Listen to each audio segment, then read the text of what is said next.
Setelah tangkap anggota DPRD Kejaksaan Negeri Subang, amankan oknum BUMDes Sukamaju, bagaimana nasib kepala desa? Ini paparan Kejari saat Selamat konpres. siang atau menjelang sore rekan-rekan media semua. Pada sore hari ini kami akan melakukan press release pada teman-teman media terkait dengan perkembangan penyidikan yang kami lakukan terkait kasus bantuan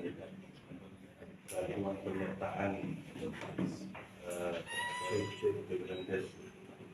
BUMDes. Jadi supaya menjawab pertanyaan dari rekan-rekan wartawan, kenapa kok tidak segera press release? Memang kasus ini kami tuntaskan dengan menetapkan tersangka, melakukan penahanan terhadap tersangka itu secara utuh, lalu kami lakukan press release.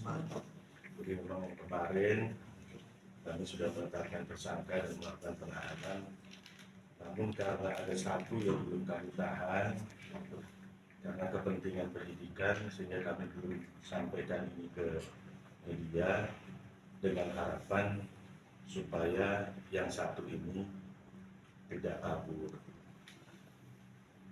Nah, untuk lebih jelasnya saya akan minta Pak Kasipitsus untuk menyampaikan kasus posisi dan perkembangan penetapan tersangka serta penahanannya per hari ini. Oke, silakan Pak Kasipitsus.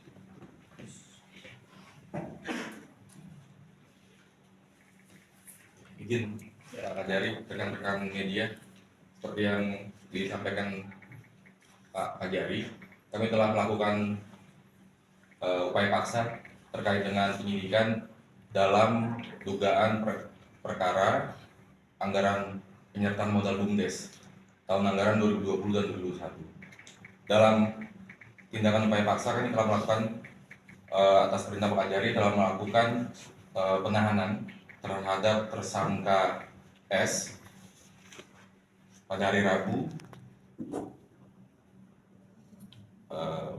pada hari Rabu tanggal 13 September 2023 sekira pukul 11 waktu Indonesia Barat.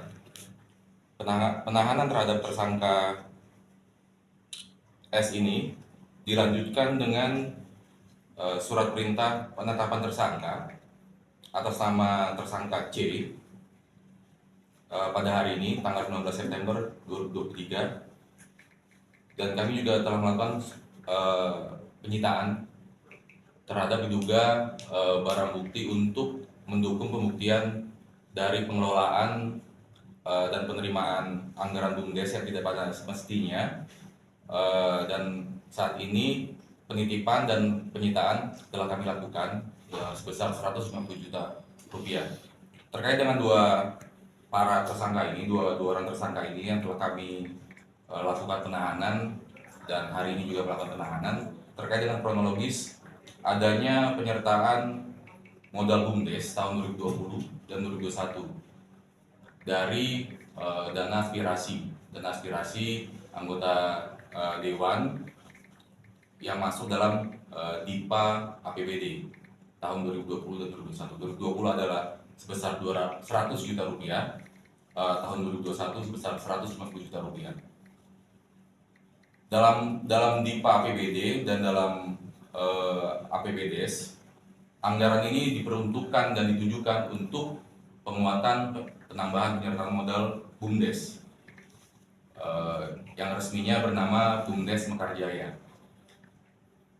Tapi peran dari para tersangka ini untuk tersangka S ini memerintahkan dan mengintimidasi kepala desa untuk mencairkan dan menyerahkan pada tahun 2020 uang sebesar 100 juta dari anggaran tersebut untuk diterima dan diambil sendiri oleh tersangka S. Kami sudah punya dua alat bukti yang cukup sehingga kami penyidik berpendapat untuk menetapkan S ini sebagai tersangka. Dan di tahun 2021 muncul kembali anggaran penyertaan modal BUMDes yang berasal dari Pokir tahun 2021 sebesar 150 juta.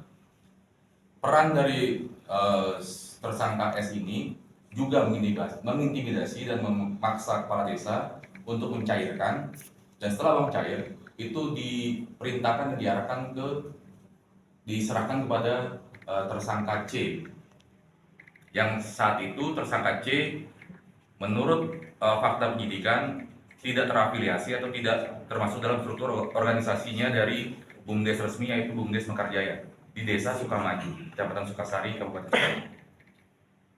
Bahwa tersangka C ini ada alat buktinya, keterangan saksi, alat bukti surat dalam hal ini dokumen, para saksi bersesuaian sehingga munculnya alat bukti petunjuk, dan kami telah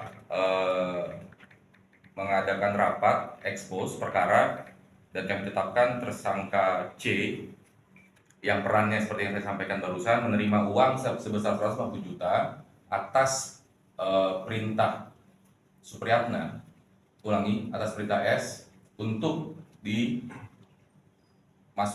diserahkan kepada tersangka C. Jadi kronologis yang sama kami tetapkan dua tersangka, dan dua orang tersangka ini telah kami tahan selama 20 hari ke depan. Untuk tersangka S itu mulai dari tanggal 13 September sampai dengan 20 hari ke depan, dan tersangka C ini dari tanggal 19 September 2023 untuk 20 hari ke depan di Lapas Subang. Lokasi khusus kalau C siapa itu? ini profesi. Dia profesinya apa? Untuk profesi dari tersangka S adalah anggota DPRD Kabupaten Subang, dan untuk tersangka C adalah warga masyarakat. Setempat. Tokoh atau kepala desa. peran dia? Warga masyarakat. Mungkin uang yang diterima oleh C itu digunakan untuk apa? Apa sih? Untuk tersangka C telah kami minta keterangan dan ada beberapa saksi. Untuk keterangan penggunaan itu dipinjamkan kepada warga masyarakat sekitar. Ini menurut keterangan dari saat itu sebagai saksi, C ini sebagai saksi. Nah, hari ini kami sudah minta keterangan sebagai saksi dan sudah kami tetapkan sebagai tersangka. Berikut telah melakukan penyitaan uang sebesar 150 juta disita dari saksi C ini yang sudah kami tetapkan sebagai tersangka C, 150 juta. Nah, tadi ada dituangkan dan diberikan keterangan, kami menerima uang sebesar 150 juta ini untuk dilakukan penyitaan karena bersesuaian dengan kronologis yang kami terima dalam fakta penyidikan itu, bahwa tahun 2021 tersangka C ini menerima uang 150 juta dari anggaran penyertaan modal BUMDes di Desa Sukamaju. Untuk total kerugian selama 2 tahun anggaran itu, kami penyidik berpendapat saat ini faktanya 250 juta. Berarti semuanya oleh tersangka S dan C itu ya, Pak? Iya. 2020 oleh tersangka S, 2021 oleh tersangka C. Kalau aroma adanya tindak pidana korupsi yang dilakukan di desa itu kaitan dengan wakil di bulan apa Pak? Penyelidikannya itu? Untuk penyelidikan kami dari intelijen, Temuan dari intelijen. hasil dari surat perintah Opsin intelijen dieksposkan ke kami bidang Pinsus Di bulan apa Pak? Yang awal. enggak Maret. Akhir Maret apa Pak? Ya, di bulan Maret expose, hasil dari expose itu disepakati terjadi tindak pidana. Jadi dilanjutkan ke penyidikan. Dilanjutkan ke bidang Pitsus untuk belum ada tersangka saat itu. Peralihan antara Sprint Ops Intel dilimpahkan ke bidang Pitsus, saat itu belum ada tersangka. Dan itu merupakan jawaban setelah Pak Kajari saat itu menunjukkan statement bekal ada kejutan itu barangkali ini Pak jawabannya. Ini jawabannya. Ada info S itu Pak Haji? masih sebagai ikut dalam kontes pilkada. Untuk yang kami ketahui saat ini, kami kan berdasarkan dokumen yang kami periksa, yang kami mintai keterangan, yang bersangkutan mengatakan sebagai anggota DPRD Kabupaten Subang. Tidak ikut kontes dalam kontes pilkada 2024 ini pileg ini. Bukan kapasitas kami untuk menelusuri sampai dengan sana. Yang jelas segala peraturan perundang-undangan berikut dengan peraturan internal Kejaksaan RI sudah kami pertimbangkan, sehingga kami berkoordinasi dengan pimpinan dan para penyidik, akhirnya ditetapkan tersangka S ini sebagai tersangka dan kami berkoordinasi. Nah, maksudnya gini Pak Khusus, mohon maaf. Ada publik yang bertanya-tanya ketika ada surat memorandum dari Kejaksaan Agung di tanggal 15 Agustus bahwa di sana muncul beberapa item bahwa untuk itu salah satunya terhadap calon bupati, calon wali kota termasuk calon anggota legislatif itu ditindak penyelidikan penyidikan itu. Korelasi ini seperti apa yang disikapi oleh Kejaksaan? Oke, saya yang menjawab ya. Jadi proses penyelidikan ini sudah berjalan dari sejak bulan Maret ya. Bulan Maret 2023 proses penyelidikan ini sudah dilaksanakan dari proses penyelidikan Intel. Kemudian setelah proses penyelidikan Intel selesai, kita tingkatkan ke penyelidikan Pitsus sampai dengan kita naikkan ke tahap penyidikan, kemudian sampai dengan kita tetapkan tersangka dan kita lakukan penahanan. Terakhir pada hari ini kita tetapkan tersangka terhadap tersangka C dan kita lakukan penahanan seperti yang disampaikan Pak Kasih Pitsus. Nah, terkait dengan memorandum Jaksa Agung, ini tidak ada yang salah di sini bahwa memorandum Jaksa Agung itu menegaskan bahwa jika ada labdu laporan pengaduan dari masyarakat terkait dengan dugaan tindak pidana korupsi di mana terlapor itu merupakan kontestan capres, cawapres, cagup atau calon bupati ataupun calon legislatif, agar prosesnya ditunda terlebih dahulu. Dan begitu. Dan ini berlaku sejak dikeluarkannya memorandum tersebut.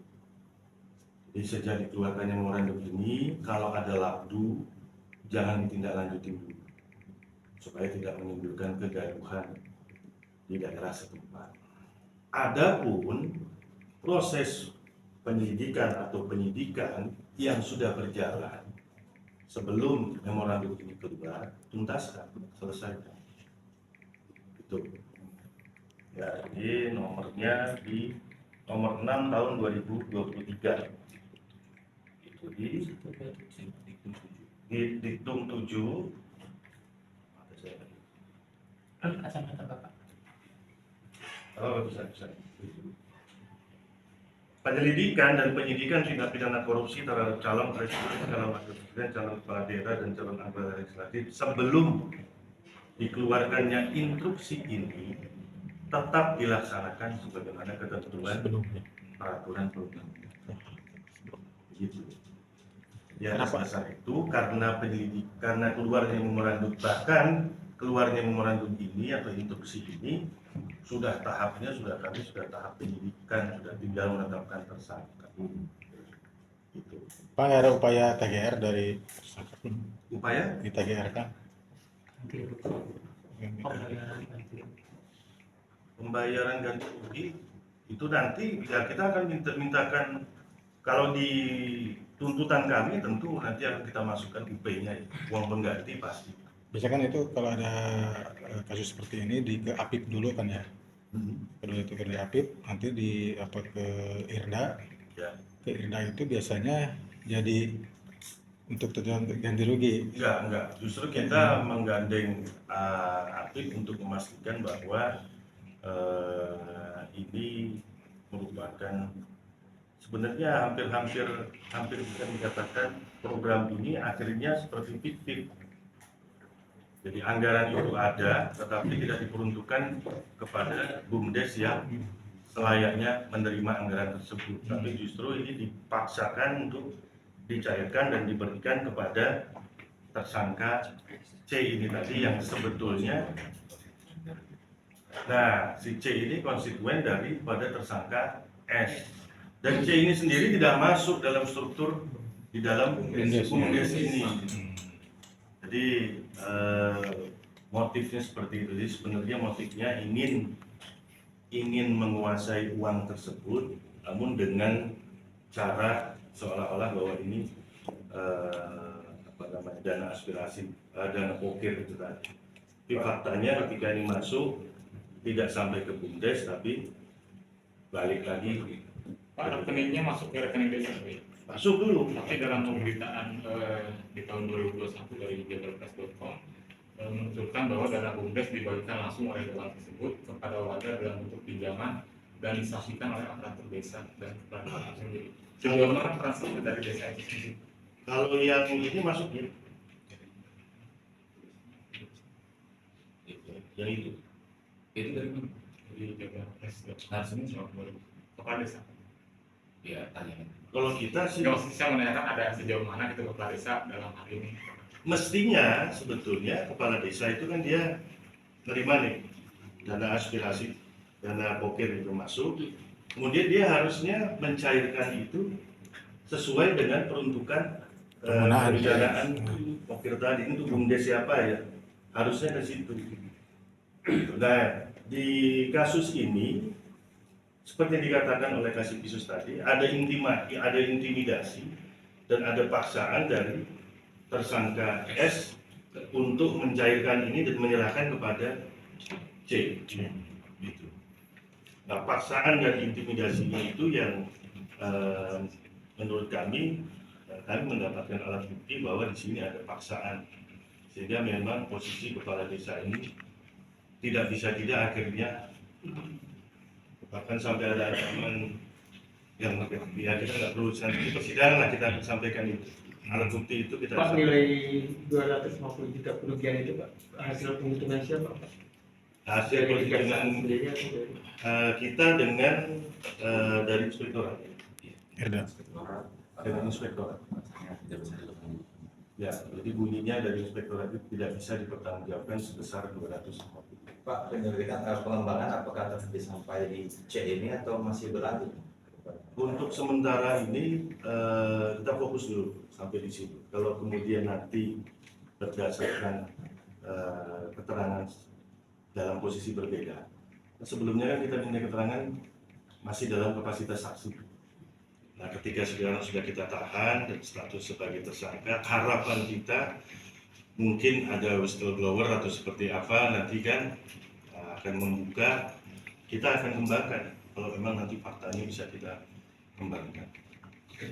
Tidak tertutup kemungkinan ada tersangka lain ketika nanti dalam proses pengembangan. Tidak menutup kemungkinan ada tersangka lain atau ada kasus lain yang serupa yang mungkin kita dapatkan dari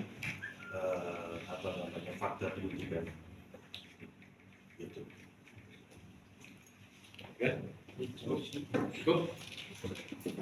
Cukup. Ada lagi yang ditanyakan? ya berkaitan dengan